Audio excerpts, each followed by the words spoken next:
आपको ठाकुर जी की चर्चा नहीं मिलेगी। हमारा आपका बुढ़ापा हो सकता है बहुत खतरनाक निकले, अभी जितना हो सके भजन कर लीजिए, क्योंकि कलयुग नित्य प्रति नित्य अब तीव्रता से आगे बढ़ रहा है, अब तीव्रता से गति पकड़ रहा है। हमारे आने वाले जो वंश हैं, हमारे आगे आने वाले जो बालक हैं, शायद उन लोगों को तो यह भी नहीं पता होगा कि सनातन क्या है, श्री रामकृष्ण कौन है। आजकल के बालक ही नहीं जानते। जो बालक कथा नहीं सुनते और कथा सुनते भी हैं तो भी उनसे आप पूछो शरद पूर्णिमा का महत्व क्या है, नहीं जानते। रक्षाबंधन पर बहन मोली क्यों बांधती है हाथ में, क्या मतलब है उसका, नहीं जानते। होली का त्योहार किस उत्सव के लिए मनाया जाता है, रंग क्यों लगाते हैं हम एक दूसरे को, नहीं पता। दीपावली पर लक्ष्मी गणेश की पूजा क्यों होती है, प्रभु श्री राम का आगमन उस दिन हुआ, राम जी की सेवा क्यों नहीं होती, नहीं जानते हम लोग। प्रयास कर रहे हैं इस व्यास मंच से जितना हो सके आने वाली पीढ़ी थोड़ी समझे, पर हम लोग बड़े भाग्यशाली हैं कि हमारा इस काल में जन्म हो गया कि जिस काल में कथाएं हो रही हैं, मंदिर बन रहे हैं, संत जनों के दर्शन अब भी हो रहे हैं। बोलना नहीं चाहिए पर अब मिलावट इसमें भी होती जा रही है। कौन संत अच्छा है, कौन संत संत नहीं है, केवल बहलूपिया, यह भी समझना बड़ा मुश्किल है आजकल।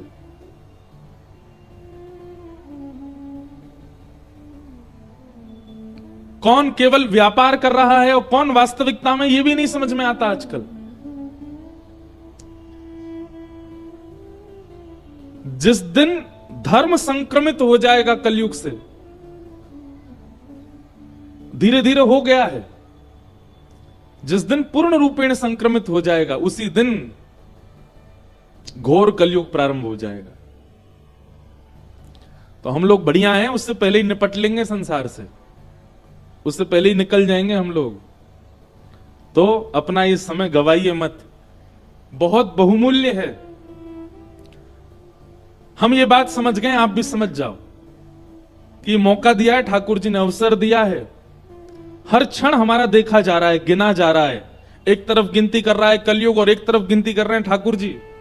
कलयुग गिनती कर रहा है कि इसके पाप ज्यादा बढ़े तो मैं इस पर हावी हूं, और ठाकुर जी देख रहे हैं कि इसका भजन ज्यादा हो तो मैं इसको स्वीकार करूं। हमारे हाथ में है हम अपना जीवन कहां ले जा रहे हैं। इसलिए एक वचन तो हमें दीजिए कि आपके आसपास क्षेत्र में कोई भी कथाकार आवे, कोई भी संत आवे, कोई भी कथा का क्रम हो, एक दिन की हाजिरी तो आपको लगानी ही लगानी है, जाना ही है। समय निकाल करके जाइए। वो 7 दिन सुन सको तो फिर अच्छा है, लेकिन आप सबके कार्य भी होंगे। लेकिन अब थोड़ा सा सत्संग के प्रति, धर्म के प्रति, अपने कर्तव्यों के प्रति आगे बढ़िए।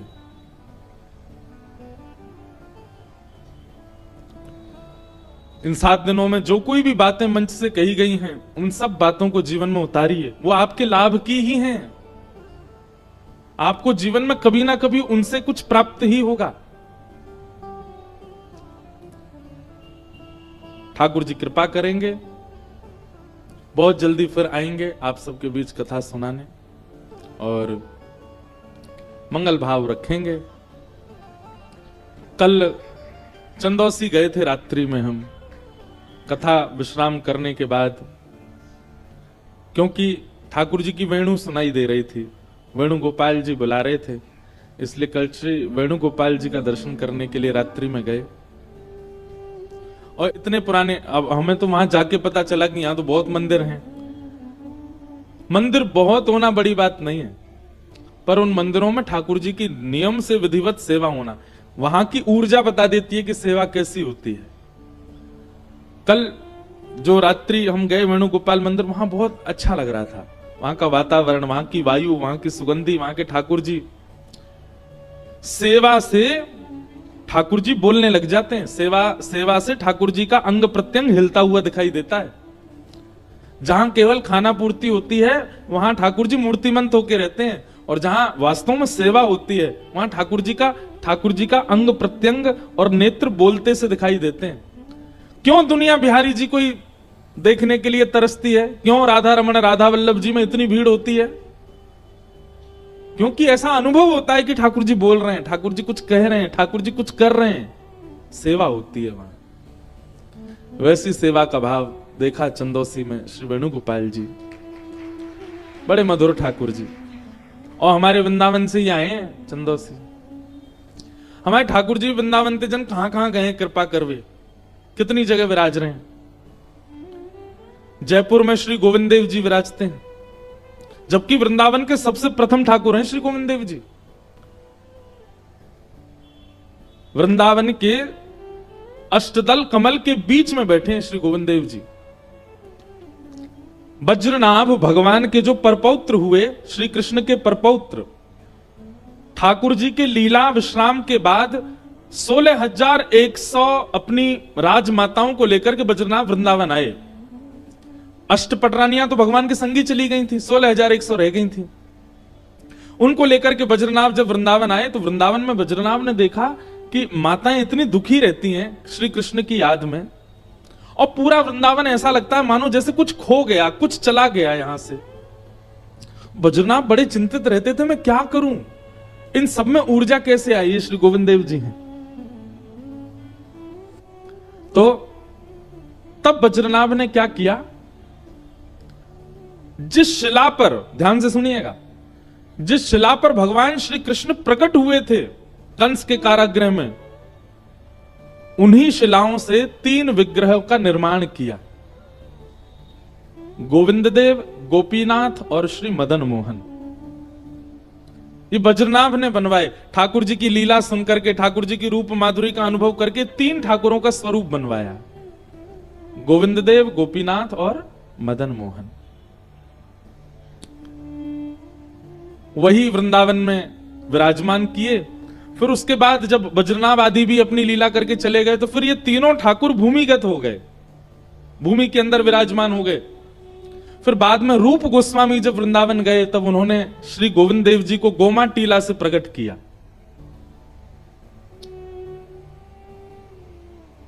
सब सुख सागर रूप उजागर रहे वृंदावन धाम, रूप गोस्वामी प्रकट कियो राधा गोविंद रूप निधान। हम लोग गाते हैं, वो जो हम अंत में गाते हैं ना, वो कोई ऐसी सामान्य नहीं है, वो साक्षात वृंदावन ही है वो पद। और हम पे इतनी बड़ी कृपा, हमारे गिरधर लाल जी ने सहज में ही 1 आध घंटा में ही पूरा पद लिखवा दिया। हम, हमारे प्रेम जी और हमारे एक भैया और हैं, आए नहीं हैं, सागर जी, तीनों बैठे थे गांधी धाम गुजरात में।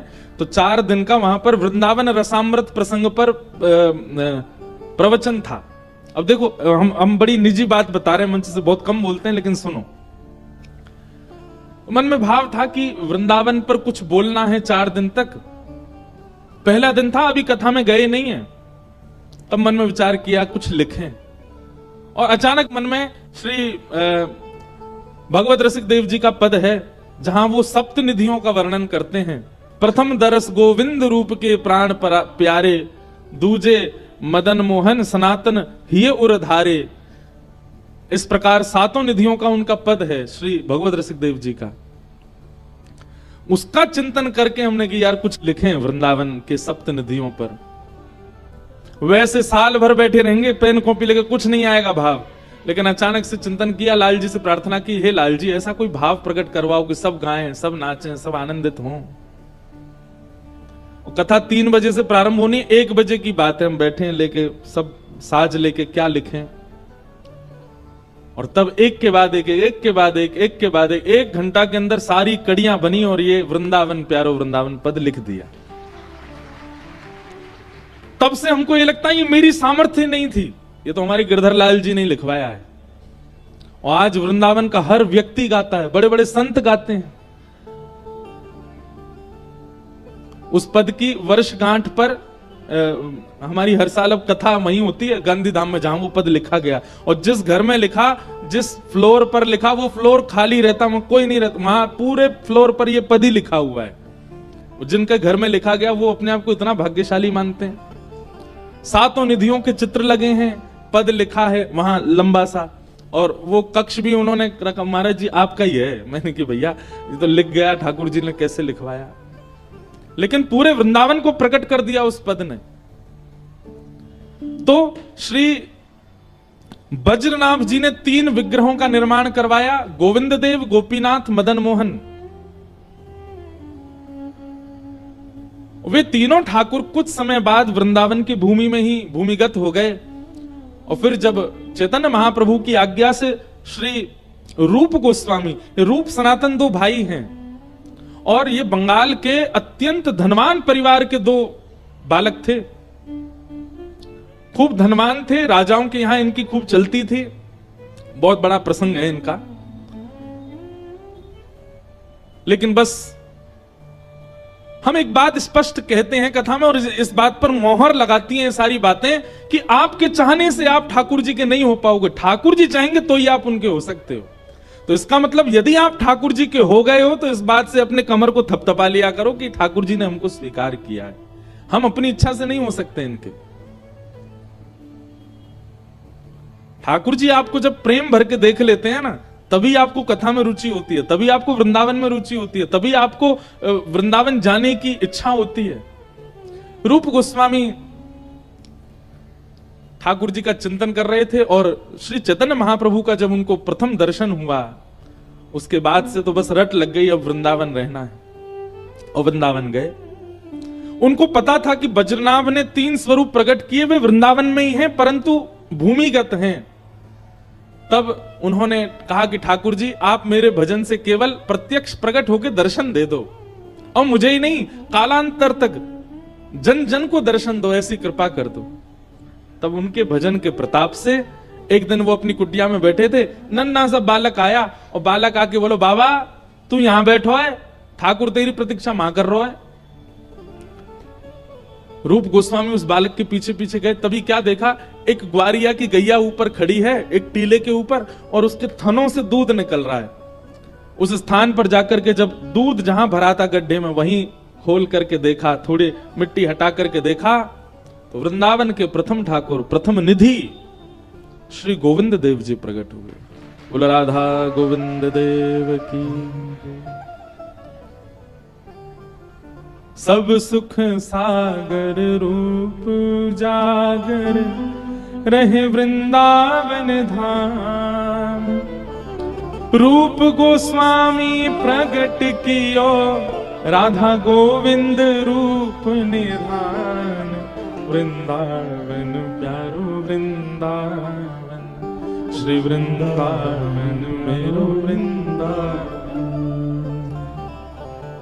इस प्रकार श्री राधा गोविंद देव जी प्रकट हुए।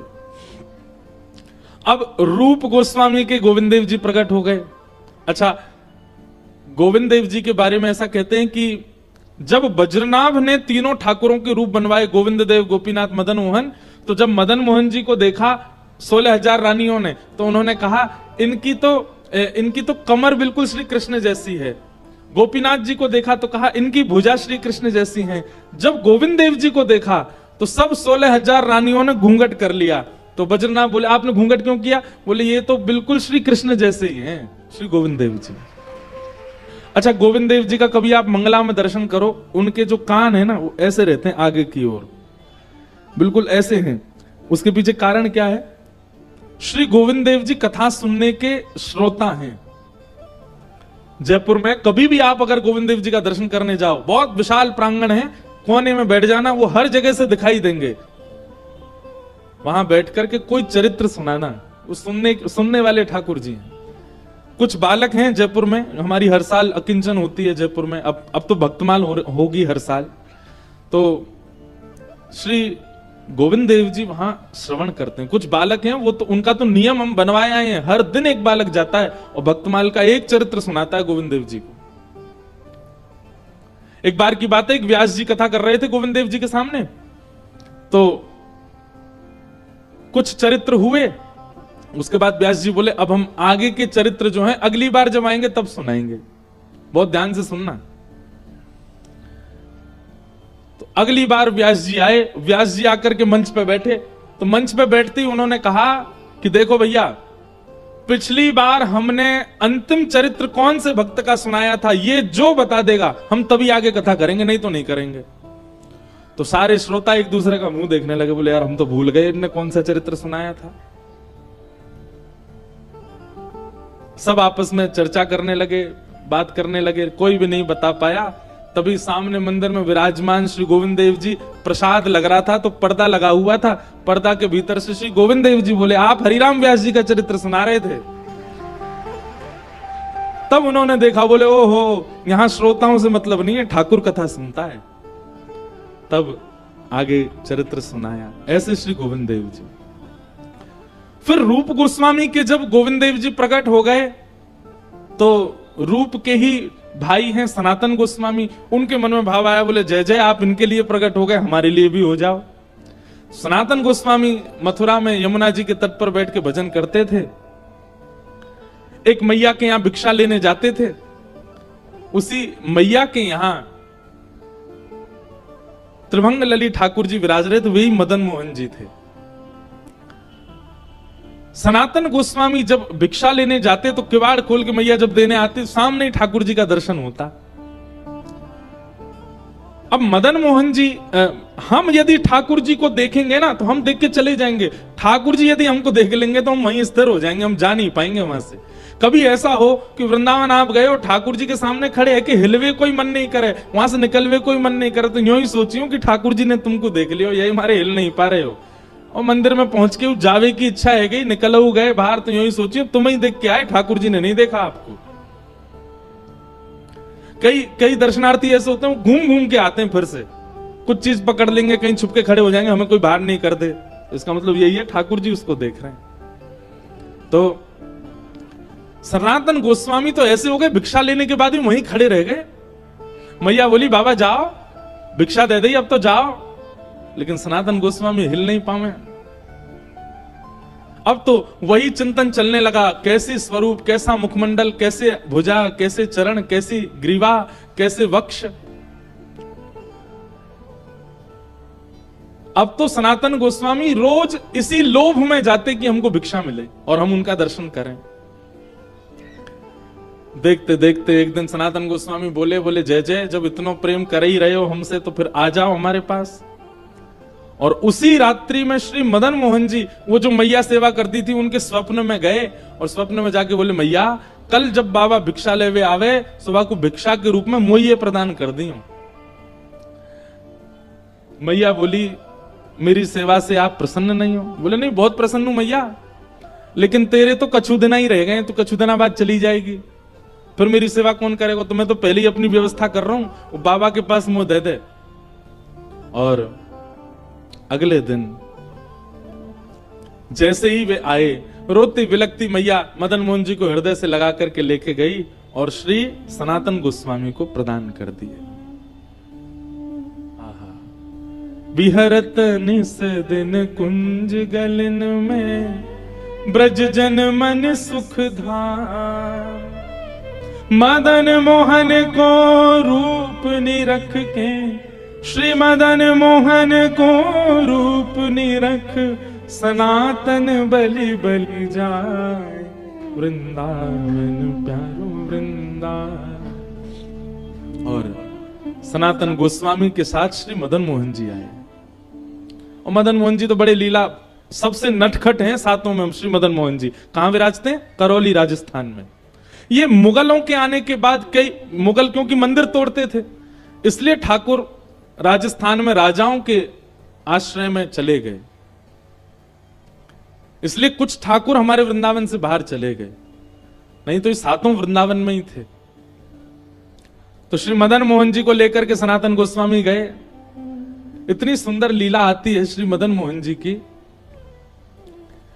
कि सनातन गोस्वामी का नियम था कि 24 घंटा में कम से कम 18 घंटा भजन करते थे, और बाकी के एक आध घंटा स्नान आदि कुछ प्रसाद पाते, एक आध घंटा सोते, बस इस प्रकार 24 घंटा निकलता उनका।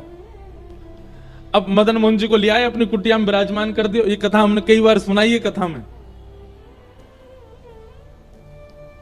सनातन गोस्वामी का नियम था कि एक टिक्कर बनाते थे, टिक्कर समझते हैं, मोटी रोटी बड़ी सी बनाते और उसी को ब्रजरज में रखते, जब भूख लगती नेक निकाल के नेक पा लेते, फिर एक आध दिना तक भजन करते, फिर थोड़ी सी निकाल के पा लेते, फिर भजन। आज भी ब्रज में ऐसे संत हैं, वो खूब मोटे मोटे टिक्कर ब्रज की रज में अंदर रखते हैं, और जब भूख लगती है उसमें थोड़े टूक लेके पा लेते हैं, कोई सब्जी नहीं, कोई नमक नहीं, मिर्च नहीं, कुछ नहीं, बस भजन के लिए जीवित रहना है, इतना पाते हैं। हम लोग भोजन के लिए जीवित रहते हैं, तो ब्रज में लोग भजन के लिए जीवित रहते हैं।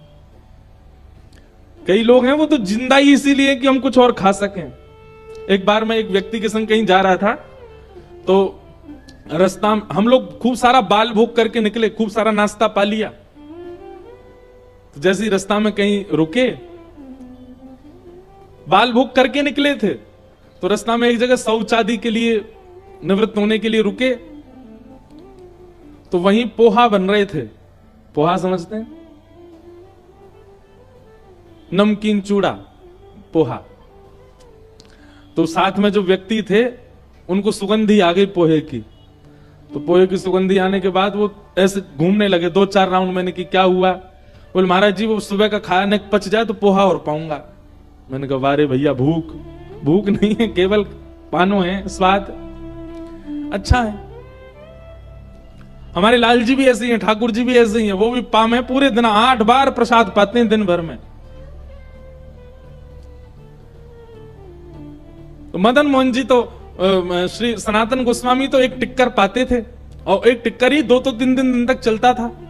परंतु अब ठाकुर जी मदन मोहन जी आ गए, तो उनके लिए रोज छोटे छोटे टिक्कर बना के प्रसाद में रखते थे।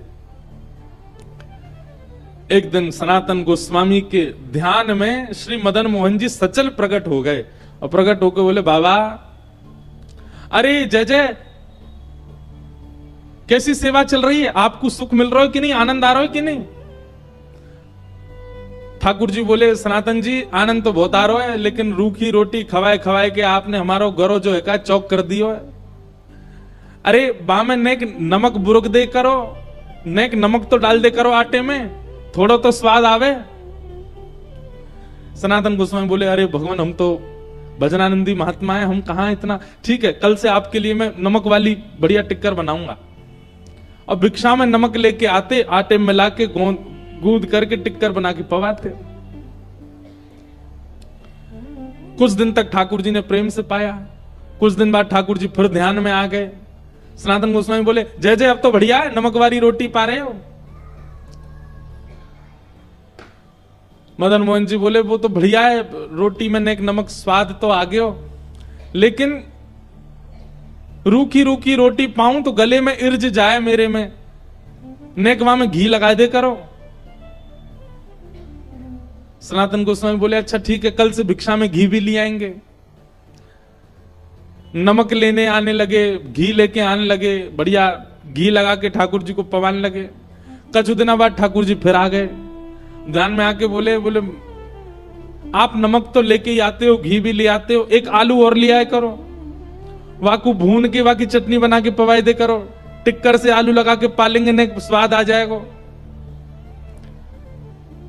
सनातन गोस्वामी ने तुरंत नेत्र खोले, अपनी माला झोली कोने धरी, ठाकुर जी उठा लिया। ठाकुर जी बोले कहां ले जा रहे हो? बोले वापस मैया के पास छोड़ के आ रहा हूं। अरे हम यहां भजन करने के लिए कुटिया में रहते, तुम यहां 56 भोग बनवा रहे हो। ठाकुर जी सचल प्रकट हो गए और मदन मोहन जी सनातन गोस्वामी के गले से लग गए। बोले बाबा, तू चाहे रोखी रोटी खवा, चाहे नमक बुरक के खवा, चाहे बिना घी की खवा, रहूंगा तेरे पास ही, तो छोड़ के ना जाऊंगा।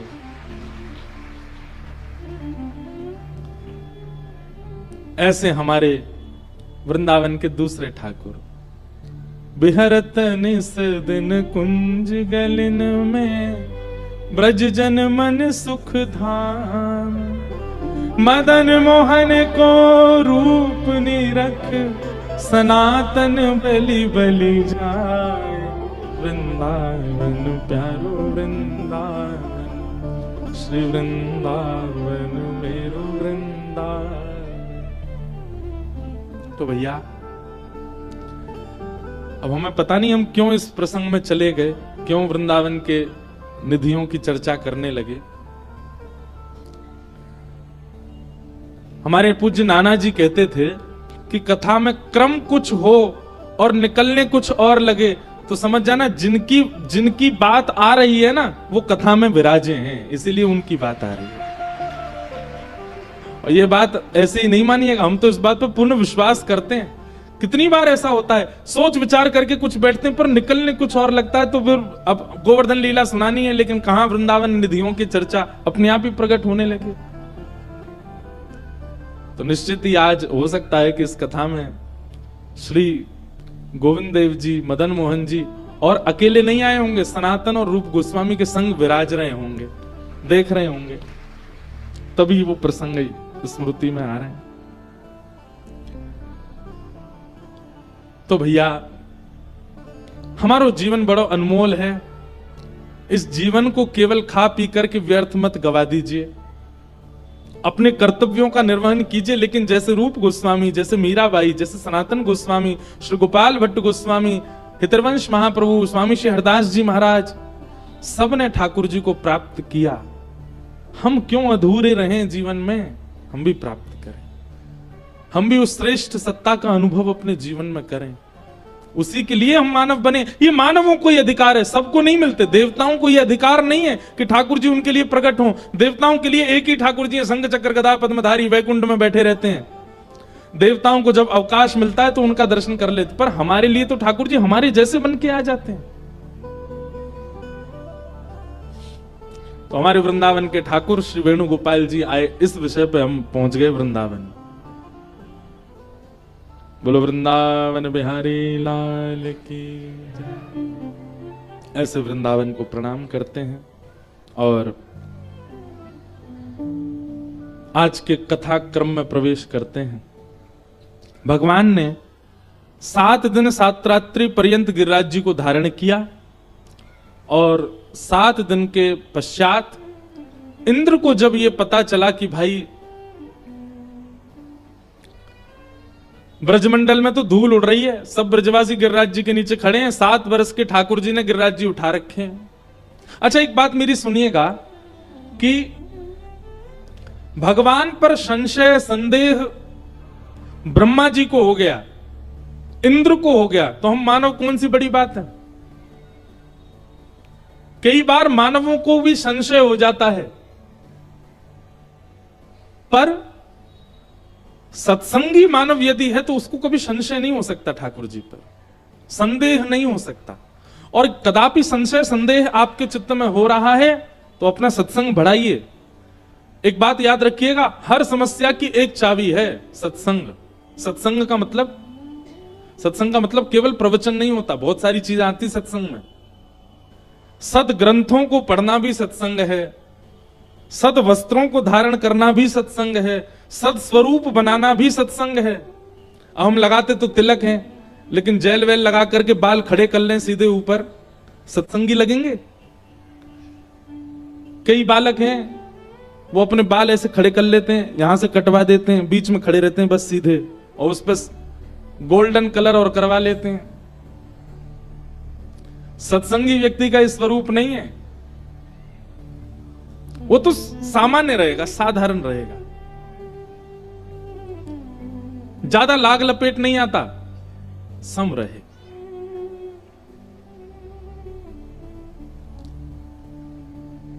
हम अपनी बताएं, कई कथाएं तो ऐसी होती हैं वहां हमारी रुकने की व्यवस्था इतनी ज्यादा दूर नहीं, यहां पे भी दूर नहीं है, बगल में ही है।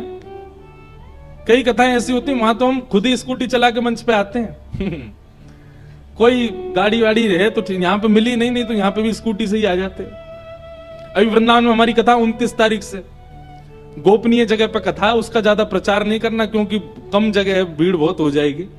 तो वहां तो हम रोज रिक्शा में बैठ के ही जाएंगे कथा करने, और कहीं कोई हेलीकॉप्टर भेज दे तो उसमें बैठ के भी चले जाते हैं, कोई दिक्कत नहीं। जो मिले ठाकुर जी जो प्रदान करें सब स्वीकार है।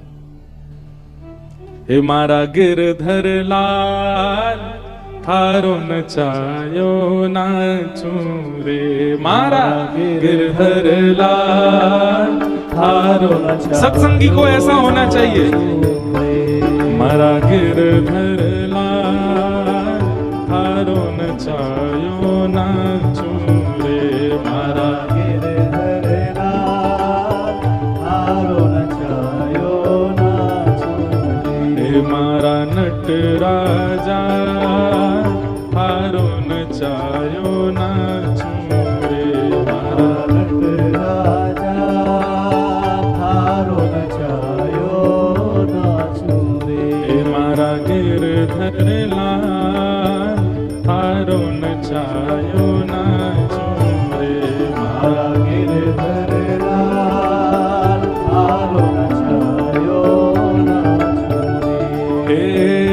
थारे घर में रहूं निरंतर, थारी ही हाथ चलाऊं।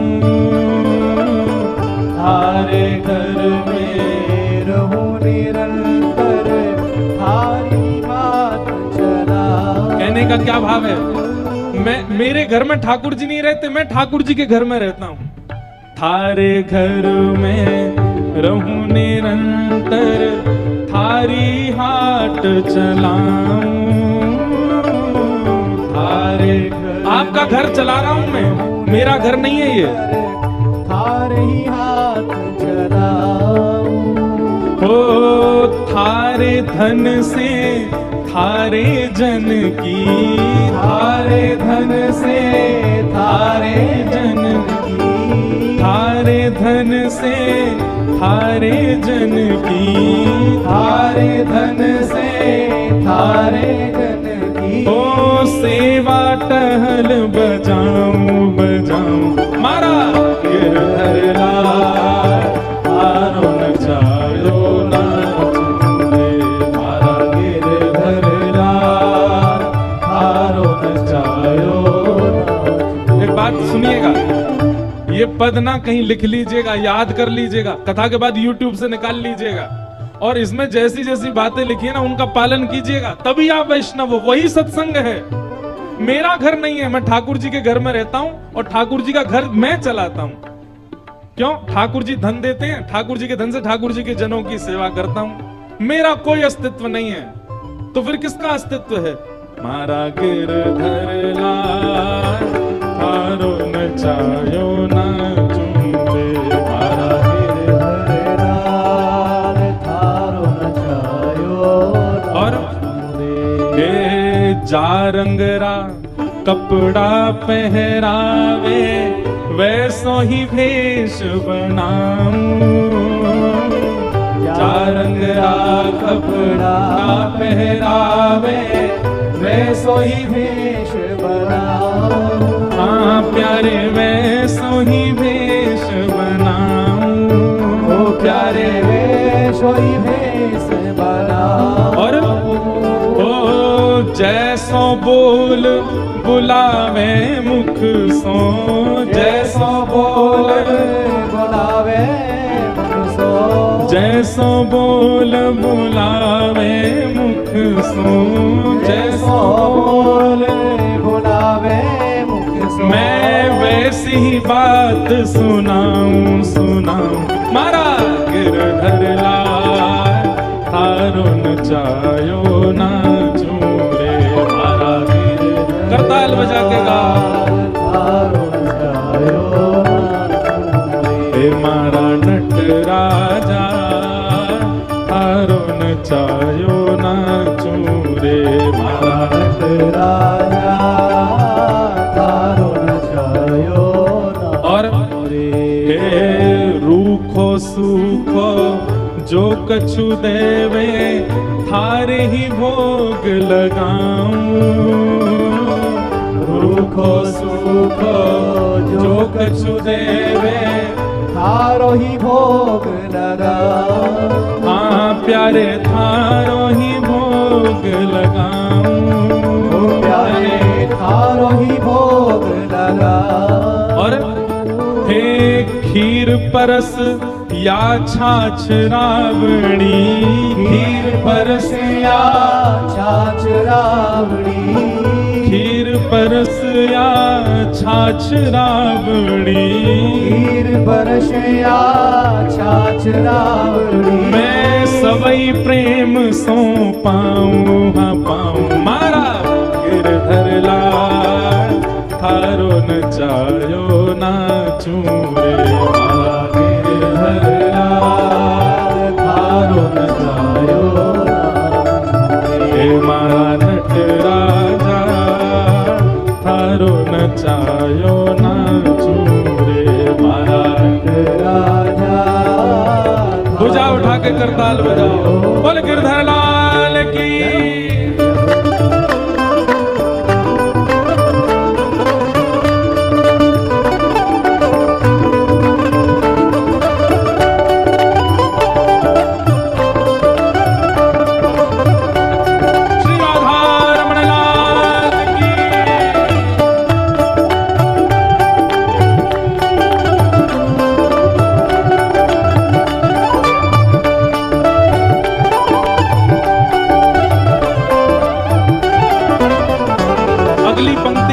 अगली पंक्ति मुझे बहुत प्रिय लगती है। क्या कह रहे हैं?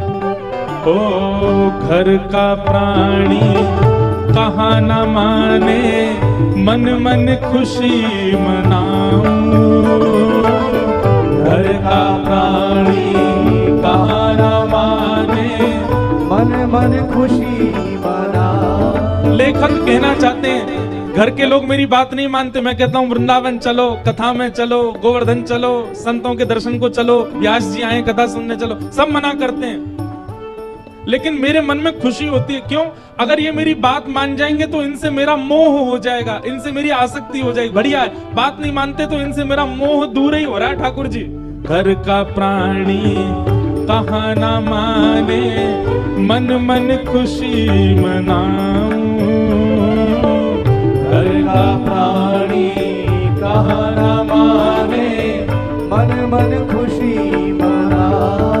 हाँ प्यारे मन मन खुशी मनाऊं। हाँ प्यारे मन मन खुशी मना। क्यों? ओ थारे इस मंगल विधान में, थारे इस मंगल विधान में, ओ थारे इस मंगल विधान में, थारे इस मंगल विधान मैं काहे टांग अड़ाऊं अड़ाऊं। मारा गिरधर लाल थारो नचायो ना, मारा गिरधर लाल थारो नचायो ना छोड़े, मारा गिरधर लाल थारो नचायो ना छोड़े।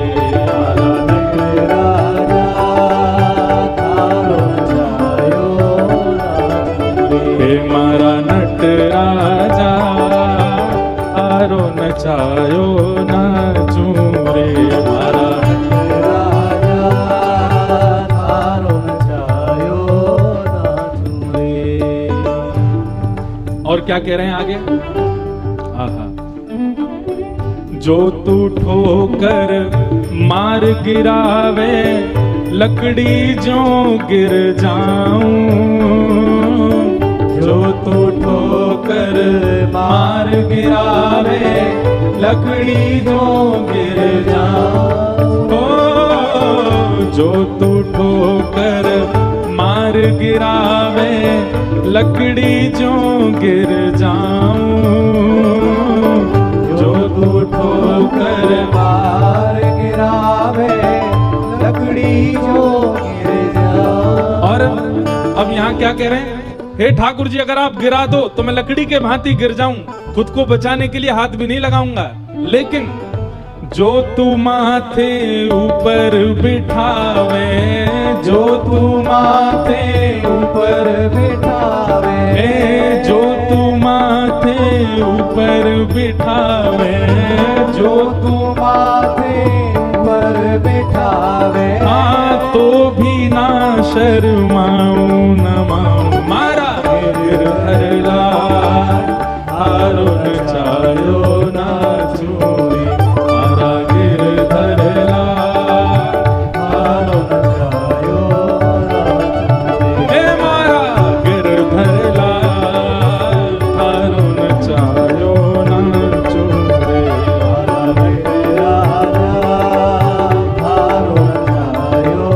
बोले गिरधर लाल की।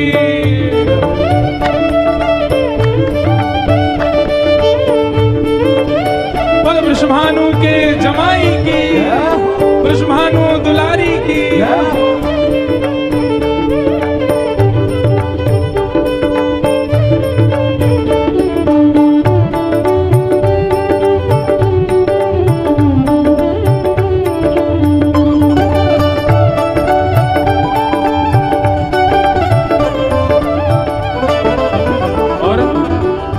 जो तू, हाँ जो तू तन को रोग लगावे, ओढ़ सिरस सो जाऊं। जो तू तन को रोग लगावे, ओढ़ सिरस सो जा। हाँ जो तू तन को रोग लगावे, ओढ़ सिरस सो जाऊं। जो तू तन को रोग लगावे, ओढ़ सिरस सो जा। और हे जो तू काल रूप बन आवे, जो तू काल रूप बन आवे, जो तू काल रूप बन आवे, जो तू काल रूप बन आवे। कितनी अच्छी बात है। हे ठाकुर जी, अगर आप तन को रोग लगाओगे तो मैं समझ जाऊंगा कि आप आज्ञा कर रहे हैं कछुदना आराम कर, खूब आराम करूंगा। लेकिन कहीं ठाकुर जी आप मेरी मृत्यु बन करके आ गए, अगर आप काल रूप में भी आ गए तो मैं आपसे डरूंगा नहीं। जो तू काल रूप बन आवे, जो तू काल रूप बन आवे, लपक गोद में जाऊं, हाँ जाऊं। मारा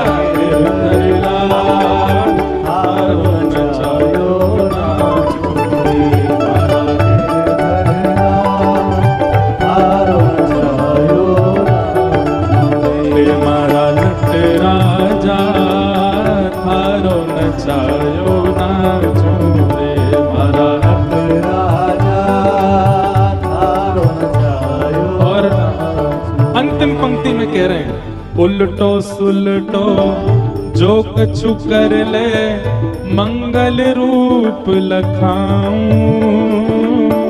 उल्टो सुलटो जो कछु कर ले, मंगल रूप। कहने का भाव क्या है? हे नाथ, आप मेरे संग अच्छा करो तो ही मैं आपको अच्छा मानूं, नहीं आप मेरे संग जो कर लो मैं आपको मंगल ही मानूंगा, मैं आपको अच्छा ही मानूंगा। उल्टो सुलटो जो कछु कर ले, मंगल रूप लखाऊं।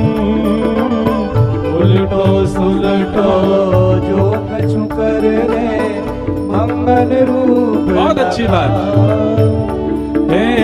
थारी मन चाही में प्यारे, थारी मन चाही में प्यारे, थारी मन चाही में प्यारे, थारी मन चाही में प्यारे। मैं अपनी चाह मिलाऊं, मिलाऊं। मारा गिरधर लाल, थारो न चायो ना छोड़े।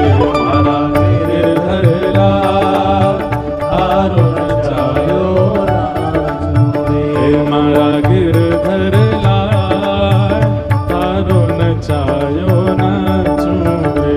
मारा गिरधर लाल, थारो न चायो ना छोड़े। मारा नट राजा, थारो न चायो ना छोड़े। मारा नट राजा, थारो न चायो ना।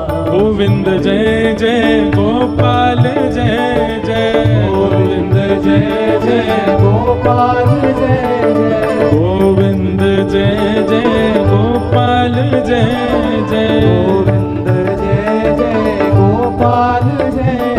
श्री राधा रमण हरि गोविंद जय जय, राधा रमण हरि गोविंद जय। श्री राधा रमण हरि गोविंद जय जय, राधा रमण हरि गोविंद जय। हाँ गोविंद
पद बहुत प्रिय लगता है। इसमें जो बातें हैं ना, ये वास्तविक सत्संगी व्यक्ति के लक्षण है। उल्टो सुलटो जो कछु कर ले, मंगल रूप लखाऊं। हम लोग कैसे हैं? हमारे साथ एक चीज विपरीत हो जाए, हम ठाकुर जी का रूप समझने लग जाते हैं। अरे इनमें शक्ति ना है, इनमें कछु दम ही ना है, मेरो कछु मंगल कर ही ना रहे। पर नहीं, थारे हर मंगल विधान में मैं अपनी चाह मिलाऊं मारा गिरधर लाल, थारो न चायो न चूरे मारा नट राजा, थारो न चायो न चूरे। तो भगवान ने 7 दिन तक गिरिराज धारण किए। 7 दिन बाद गिरिराज जी को पुनः विराजमान कर दिया। तत्पश्चात गायों ने भगवान का नामकरण किया गोविंद। विंद मतलब होता है रक्षक, और गौ मानी गैया। अच्छा, एक बात सुनिएगा, केवल गैयाओं की रक्षा की ही गोविंद नहीं है। गो कहते हैं इंद्रियों को। किनको कहते हैं? गो, इंद्रिय। बहुत ध्यानपूर्वक सुनिएगा। हमारे शरीर में जितनी भी इंद्रियां हैं, आंख, नाक, जीभ, त्वचा, कान, हाथ, पैर, मुख, जिनसे हमारा जीवन चलता है, जिनसे हमारे पाप या फिर पुण्य बनते हैं, ये सारी इंद्रियां हैं। इन इंद्रियों के समूह को भी गो कहते हैं, और इनके जो रक्षक हैं वो गोविंद। एक बात हमारी बहुत ध्यानपूर्वक सुनिए। हम सब जानते हैं हमारी कौन सी इंद्रिय खतरनाक है। हम सब जानते हैं हमारी कौन सी इंद्रिय ऐसी है जो परम आसक्त है संसार में। किसी की जीभ बड़ी चटोरी है, किसी के नेत्र बड़े चंचल हैं, रुकते ही नहीं है, कब बस रूप देखने में ही लगे रहते हैं। किसी के कान स्थिर नहीं रहते। हम जानते हैं हमारी कौन सी इंद्रिय हमारे वश में नहीं है। हमारी एक बात बहुत ध्यानपूर्वक सुनो, आपकी जो भी इंद्रिय आपके वश में नहीं है, वो इंद्रिय जब भी अपनी इच्छा प्रकट करती हो, उस दिन गोविंद गोविंद गोविंद गोविंद गोविंद नाम का जाप किया करो। आपकी जह भी इंद्रिय अपने आप से बाहर जाएगी, ठाकुर जी उसको अपने आप वश में कर लेंगे। जैसे मन में कोई दुर्भाव प्रकट हो रहा है, किसी के प्रति ईर्ष्या प्रकट हो रही है, किसी के प्रति ईर्ष्या का भाव आते ही नेत्र बंद करो, ठाकुर जी के मधुर रूप का दर्शन करो, गोविंद गोविंद गोविंद गोविंद। या फिर श्री कृष्ण गोविंद हरे मुरारे हे नाथ नारायण वासुदेव, श्री कृष्ण गोविंद हरे मुरारे हे नाथ नारायण वासुदेव। बार बार इसका चिंतन करो। ऐसा करने से कुछ दिनों में आपकी ईर्ष्या कम हो जाएगी, आपके चित्त में काम प्रकट हो रहा है। आप इसी मंत्र का या केवल गोविंद गोविंद बोलते रहो, आपका काम नष्ट हो जाएगा। इंद्रियों को वश करना सीखिए भगवान नाम के द्वारा। गो माने इंद्रियां, उनके जो रक्षक हैं वही हैं गोविंद। भगवान का नाम गोविंद हुआ।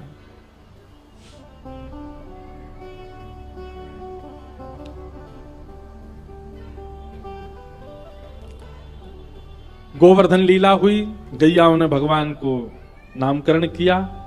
एकादशी व्रत की महिमा सुनाई गई। एकादशी व्रत, एकादशी के दिन अन्न का निवास हो, अन्न में पाप का निवास होता है। इसलिए प्रत्येक वैष्णव को तो चाहिए कि कम से कम एकादशी का व्रत करे। एकादशी का व्रत करने से ठाकुर जी प्रसन्न होते हैं, उस दिन पाप निवृत्त होते हैं। इसलिए एकादशी व्रत का स्वरूप बताया गया। और आगे रास पंचाध्याय की कथा प्रारंभ हुई। भगवान का रास बिहार। अब बहुत ध्यानपूर्वक सुनिएगा सब लोग, ये रास की कथा है।